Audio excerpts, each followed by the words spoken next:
ढूंढो रे मौका ढूंढो रे, अंबर जमी पे लाने का, ढूंढो रे मौका ढूंढो रे, छत पे चढ़ो जो हुनरबाज तैयार है आप? खुद ही बना लो सीढ़ी, राहें मिलेंगी तुमको हरदम ही टेढ़ी मेढ़ी, थोड़ा सा चल के आजा मचल के, आजा तू कर ले तू आगाज, हुनरबाज हुनरबाज। जिंदगी में अगर सक्सेसफुल हुनरबाज बनना है तो नए रास्तों पर तो चलना ही पड़ेगा। हुनरबाज आप भी अपने हुनर को यूं ही जाने मत दीजिए, उसे सबके सामने लाइए।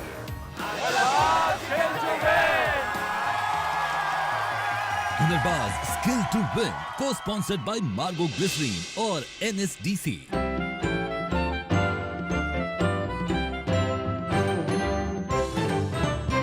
फिल्मों का हम सब पर काफी असर पड़ता है। बिल्कुल।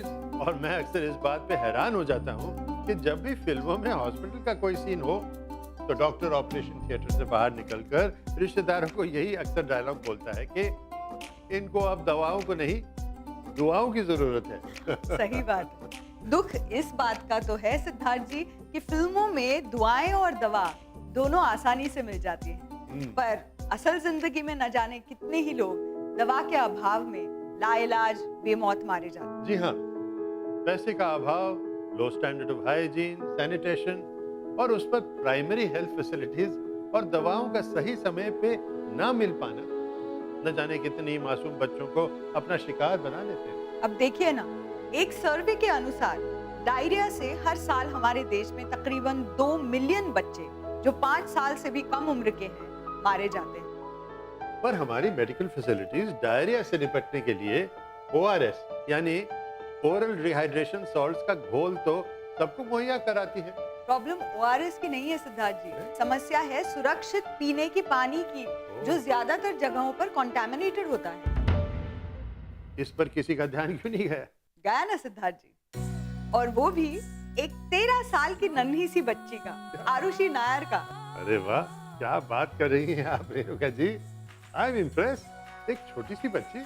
हैरत और खुशी आपको तब ज्यादा होगी जब आप ये जानेंगे कि ये बच्ची आरुषि दुनिया की सबसे यंग पेटेंट होल्डर है, जिसने न केवल इस बात पे ध्यान दिया बल्कि इस प्रॉब्लम के सलूशन के लिए एक बेहतरीन आविष्कार भी किया। क्या बात है।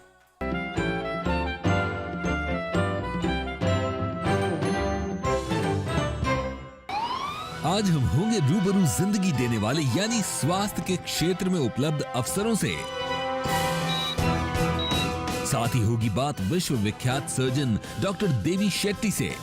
3 lakh children die in this country the day they are born. देखिए कैसे max institute of health education and research बदल रहा है जिंदगी गरीब परिवारों की लड़कियों की, और होगी आपके दिल की धड़कनें तेज कर देने वाली हुनर की बाजी।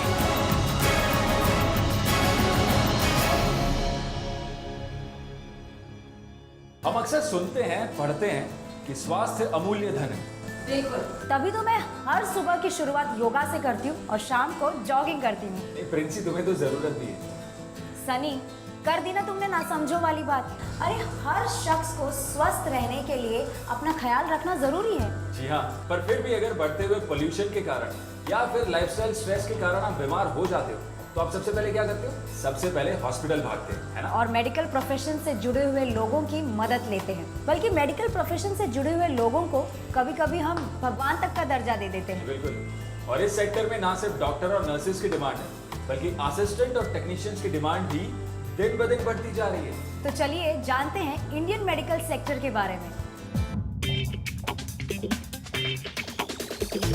कहते हैं एक स्वस्थ शरीर में ही स्वस्थ मस्तिष्क का विकास होता है।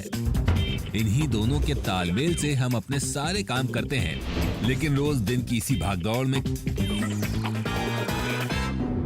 कभी-कभी हमारी ये मशीन यानी कि ये शरीर, इसकी गतिविधियों में थोड़ी परेशानी आती है। कभी नेचुरल कॉजेज, कभी एक्सीडेंट, तो कभी उम्र का ढलना। ऐसे कारणों से जब शरीर थकता है तो इसे स्वस्थ रखने की जरूरत होती है।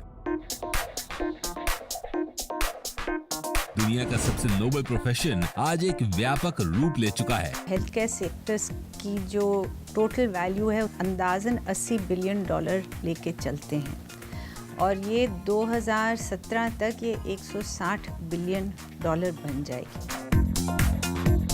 मेडिकल टूरिज्म ने हमारे मेडिकल सेक्टर को नई पहचान दी है और इंडिया के डॉक्टर की दूसरी देशों में डिमांड बढ़ा दी है।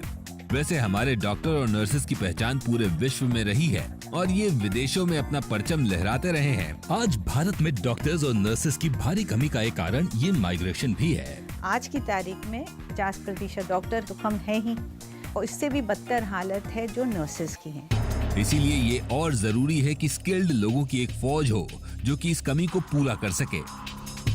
इस कमी को पूरा करने का बीड़ा उठाया है max institute of health education and research और वोकेशनल ट्रेनिंग फाउंडेशन ने, जिसे स्थापित किया है प्रख्यात मैक्स हॉस्पिटल चेन ने। हम लोगों ने इस काउंसिल में दूसरे देशों के साथ कोलैबोरेशन करके जो ट्रेनिंग आपको विलायत में मिलेगी वही ट्रेनिंग, रिकग्नाइज्ड ट्रेनिंग आपको यहाँ पे भी मिलेगी। और इनके प्रयास आज कई और शहरों में देख सकते हैं। इसका मुख्य मकसद केवल इलाज नहीं बल्कि साथ में स्किल डेवलपमेंट को बढ़ावा देना है। पर हमारे कंटेस्टेंट कितना स्किल दिखा पाते हैं जानते हैं हुनर की बाजी में। हाय, मैं हूँ प्रिंसी और आज मैं हूँ max institute of health education and research में। और आज यहाँ हम करने जा रहे हैं एक अलग सा कंपटीशन, एकदम डिफरेंट। किस तरह की ट्रेनिंग दी जाती है इस इंस्टीट्यूट में और आज का हमारा ये कंपटीशन एग्जैक्टली है क्या, ये बताने के लिए हमारे साथ है कंपटीशन के मेंटर जैसिन। हेलो। हमारी इस परीक्षा की 2 कड़ियां हैं। हमारे सामने 4 प्रतियोगी हैं, ऋतु, नीरज, मुकेश और संदीप। पहली कड़ी में इन सभी को आंख में पट्टी बांधनी होगी और इनके सामने रखी 6 चीजों को चुनकर इन्हें उनके नाम बताने होंगे। और दूसरी कड़ी में जाएंगे पहली कड़ी को पार करने वाले हुनरबाज, जहां इन्हें डमी पेशेंट को बेड से उठाकर व्हील चेयर में बिठाना होगा। इनको जज करेंगे मेंटर जेसन। टेबल तैयार है, इंस्ट्रक्टर हमारे सामने और घड़ी की टिक टिक शुरू होती है अब। ये डिफिब्रिलेटर है। वाह जनाब, बड़ी उम्दा शुरुआत की है आपने। ये ईसीजी लीड है। रियल लाइफ सिचुएशंस में इन टेक्नीशियंस के पास इतना वक्त नहीं होता, इसलिए इनके लिए ये जरूरी है कि छू कर ही पता चल जाए कि क्या इक्विपमेंट है। ये स्टीम बेसन है, ये एडी मशीन है, ये बेडशीट है।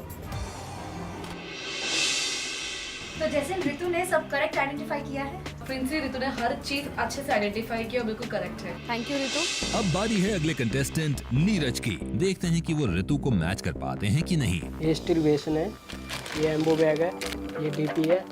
नीरज के इस जवाब से मेंटर के चेहरे पे निराशा साफ झलक रही है। ये ईसीजी लीड है। अरे जनाब, घबराने की बात नहीं है, बस छू कर इत्मीनान से करिए। ये बीपी कफ है। हाँ, ये हुई ना बात। ये बेडशीट है, ये स्टेथोस है, ईएडी मशीन। तो जैसे क्या इन्होंने सब सही आइडेंटिफाई किया है? नहीं प्रिंसी, इन्होंने एक इक्विपमेंट गलत आइडेंटिफाई किया है। कौन सा? डिफिब्रिलेटर। Thank you Neeraj. अब बुलाते हैं हम अपने अगले पार्टिसिपेंट को, जो है मुकेश। ये बेडशीट, ये सोप्स, ये ईसीजी लीड, जेपटेटर, एम्बो बैग, ईएजी मशीन और स्टील बेसन। इन्होंने भी एक गलती की है। Okay, which one? स्टेथोस्कोप। देखते हैं हमारे आखिरी हुनरबाज संदीप ऋतु को टक्कर दे पाते हैं कि नहीं। बेडशीट, बीपी कफ। संदीप बहुत तेजी से सारे इक्विपमेंट्स का नाम बता रहे हैं। स्पीड का भी अपना महत्व है, क्योंकि एक पल की भी देरी दुर्घटना का कारण बन सकती है। इसलिए अगले राउंड में वही जाएगा जिन्होंने सारे इक्विपमेंट्स सही पहचाने हैं।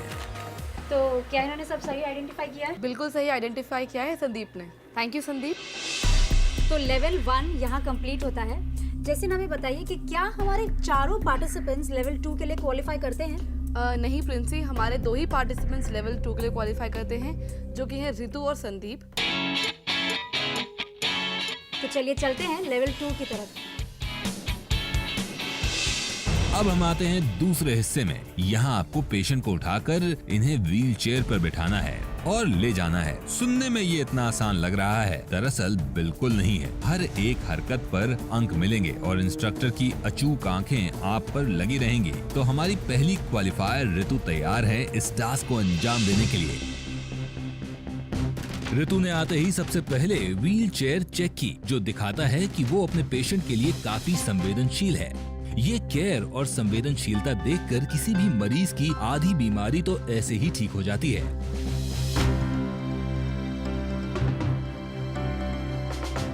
हाँ भाई, बिठाने के भी अंक हैं। कहीं किसी हिस्से में लचक आ गई तो मरीज बेचारा तो गया। यहाँ ऋतु ने बेल्ट बांधकर मरीज की सेफ्टी का पूरा ध्यान रखा और ऐसी केयर से तो ऋतु का मरीज जल्दी ठीक हो जाएगा। जैसे तो ये बताइए कि क्या हमारी पहली पार्टिसिपेंट ने सब कुछ सही किया है? हमारी पहली पार्टिसिपेंट ने काफ़ी अच्छा किया, क्योंकि उसने पेशेंट को इंश्योर किया कि वो सेफली पलंग से नीचे उतरे, व्हील चेयर को चेक किया, सेफ्टी इंश्योर की और पेशेंट को तरीके से बिठाया और लेके चली गई।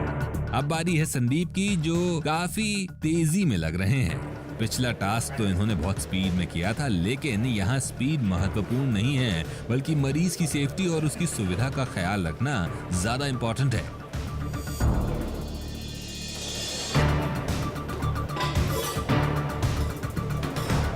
अरे ये क्या शुरुआत ही इतनी उल्टी? अरे भैया, एक तो बेचारा ऐसे ही बिस्तर पर है, उस पर इतनी बेरुखी। लो भाई, खुद को संभालो या मरीज को, आपसे ना हो पाएगा।